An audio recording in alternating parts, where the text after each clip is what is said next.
Kalau bisnis lo nggak berhasil, nyerah aja. Karena bisnis bukan buat semua orang. Di sini gue bukan motivator dan di sini gue bukan orang yang akan ngasih kalian semua angin surga. Tapi di sini gue mau ngajarin kalian cara berbisnis. Kita sebagai pembisnis sering sekali terpaku sama yang namanya waktu. Nah, waktu itu punya korelasi yang sangat dekat dengan yang namanya peluang. Pertanyaannya adalah, apakah kita memanfaatkan waktu dan peluang dengan maksimal? Atau mungkin kita menyia-nyiakan begitu aja? Jadi kalian paham kan, kalau kita kehilangan waktu, kita kehilangan yang namanya peluang.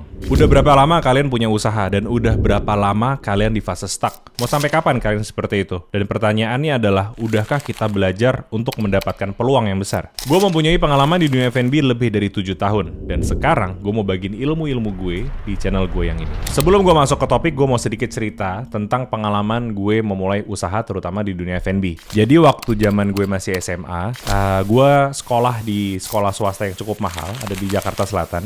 Waktu masih kelas 1 atau kelas 2 SMA, gue memulai untuk jualan cheesecake. Gue menjual cheesecake ini bener-bener door to door. Jadi gue ngetok kelas demi kelas untuk nawarin sebuah produk gue. Di situ gue belajar sebuah ilmu yang sangat menarik, yaitu adalah ilmu sales. Jadi di saat teman-teman gue masih SMA, di saat mereka masih sibuk nongkrong, gue di situ udah mencoba untuk berjualan. Dan di situ gue udah belajar membangun mental yang sangat kuat, yaitu adalah mental tidak malu untuk berjualan. Dari zaman gue masih SMA, gue udah ngerasain yang namanya ditolak, ngerasain yang namanya diketawain, dihina, dan dicaci maki dan lain sebagainya. Dan di saat yang sama banyak banget teman-teman gue yang masih fokus main-main, fokus nongkrong, ya hal-hal seperti itulah. Jadi kalau kalian baru masuk ke dunia bisnis dan malu berjualan, gue udah malu duluan di zaman gue masih SMA. Kenapa gue masuk di dunia bisnis F&B? Mungkin itu pertanyaan yang ada di benak kalian. Jawabannya simpel, karena gampang untuk kita memulai di dunia F&B. Kalian tinggal cari di internet resep-resepnya, atau kalian ikut e-course. Dari situ kalian dapat sebuah produk yang kalian ciptain, tinggal kalian kulik lagi. Pasti nggak mungkin kita ngambil resep kan 100% plek-ketiplek dari internet. Harus kita tweak lagi, harus kita kasih pembeda lagi, baru kita jual. Tapi untuk jualan di dunia F&B, itu nggak cukup sama yang namanya rasa enak. Banyak hal lain yang harus kita pelajarin, mulai dari brand, lokasi yang strategis, dan lain sebagainya. Tapi yang gue suka dari bisnis F&B adalah kita bisa memulai dengan modal yang sangat minim. Di tahun 2019,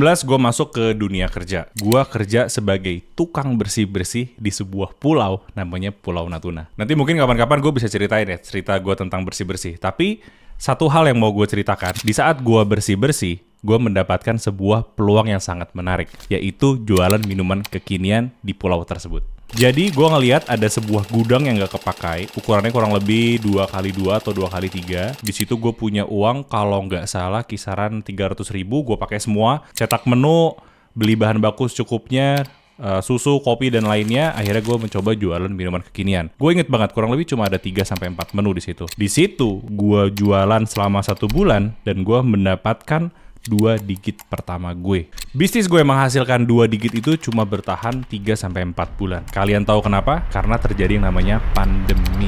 Coronavirus. There are fears a rapidly spreading virus. Quarantine area. Coronavirus presents a public health emergency. Pada data terbaru wabah kasus virus. Kalau misalnya gue kena omongan orang-orang untuk jangan menyerah, tetap stick sama usaha lo, tetap optimis, gue kasih pertanyaan simpel ke kalian semua. Mau jualan ke siapa di saat pandemi itu terjadi? Mau jualan ke siapa? Sebelum terjadi yang namanya lockdown, gue udah langsung menyerah pada bisnis itu. Karena gue udah tahu plannya ke depan tuh bakal gimana. Akhirnya gue pulang ke Jakarta, gue nganggur lagi, gue ninggalin bisnis gue yang menghasilkan 2 digit, dan gue muter otak di situ. Dan gue melihat lagi sebuah peluang. Dan peluang itu hadir di saat gue udah menyerah dalam bisnis gue. Bisnis yang gue bangun adalah bisnis edukasi minuman kekinian secara online, karena kita ada di dunia digital di saat pandemi itu terjadi. Bisnis gue tersebut masih berjalan sampai di tahun sekarang, di tahun 2025, dan total kita udah mendapatkan lebih dari 30.000 siswa. Di saat bisnis gue berjalan, gue nggak berhenti sampai di situ. Karena kita tahu, do not put all your eggs in one basket. Jadi di saat gue membuat F&B Academy gue, di situ gue juga sambil membangun beberapa bisnis lainnya. Di tahun gue membuat F&B Academy, sampai sekarang gue selalu membuat banyak bisnis baru. Ada yang berhasil, ada juga yang nggak berhasil. Yang nggak berhasil langsung gue cut, yang berhasil gue scale up. Contohnya kayak Sekian Kopi. Sekarang kita scale up terus, dan alhamdulillah sekarang kita udah tembus di atas 200 mitra. Pada intinya, kalau gue nggak menyerah di beberapa bisnis gue, apakah akan ada yang namanya sekian kopi? Apakah gue akan mendapatkan 1 miliar pertama gue? Jadi salah satu pondasi yang sangat penting di bisnis gue adalah menyerah. Gue sangat yakin gue nggak sendiri, karena IKEA dulunya adalah sebuah perusahaan pena. Samsung dulunya adalah sebuah toko kelontong yang terus dia nyerah, dia masuk ke bisnis gula, dia nyerah lagi, dan dia masuk ke industri wall. Sekarang dia ada di industri teknologi. Bahkan dulu Lamborghini adalah sebuah perusahaan traktor. Jadi intinya semua perusahaan besar pun melakukan hal yang sama untuk mendapatkan sebuah peluang yang sangat besar.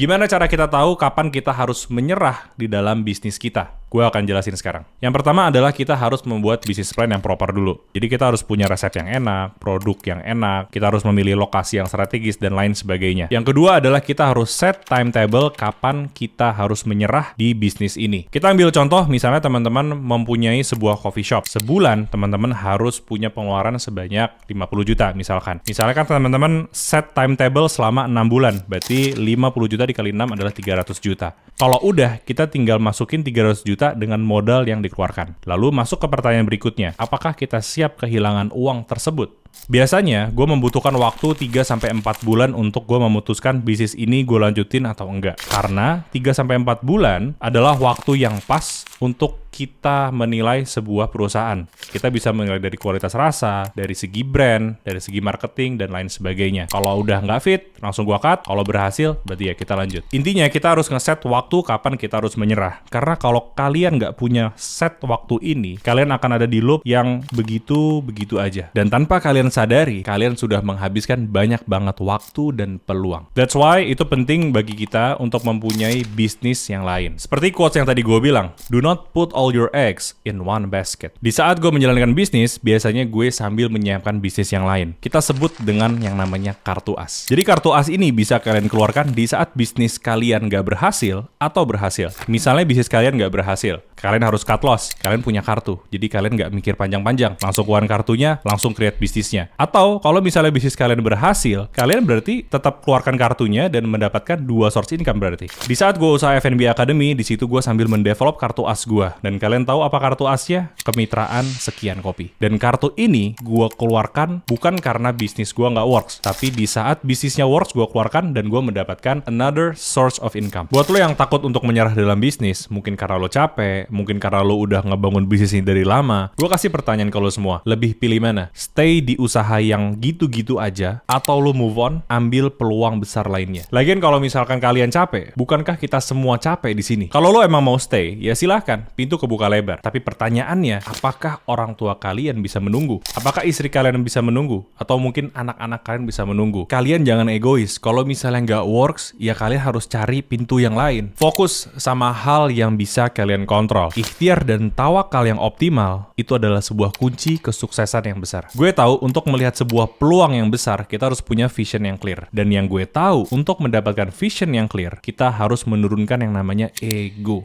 Mungkin kalian sekarang sedang ada di dalam kesulitan. Mungkin kalian sedang ada di dalam keterpurukan. Tapi yang harus kalian ingat, setiap ada kesulitan, bersama ada kemudahan. Dan ini yang harus kalian garis bawahin. Kesulitan bersama ada kemudahan. Di saat ada satu pintu yang tertutup, nanti akan ada banyak pintu yang terbuka. Dan bisa jadi, yang kalian pikir buruk buat kalian, itu baik buat kalian. Dan begitu juga sebaliknya. Intinya, kalau kalian menyerah di sebuah bisnis, harus menyerah dengan gaya yang cantik. Harus menyerah dengan strategi yang baik. Karena strategi yang baik adalah salah satu bentuk ikhtiar kita. Dan harus gue garis bawahi, nyerah bukan berarti stop. If your business fail, it's not the end of the world. If it doesn't work, just quit. But don't be a quitter.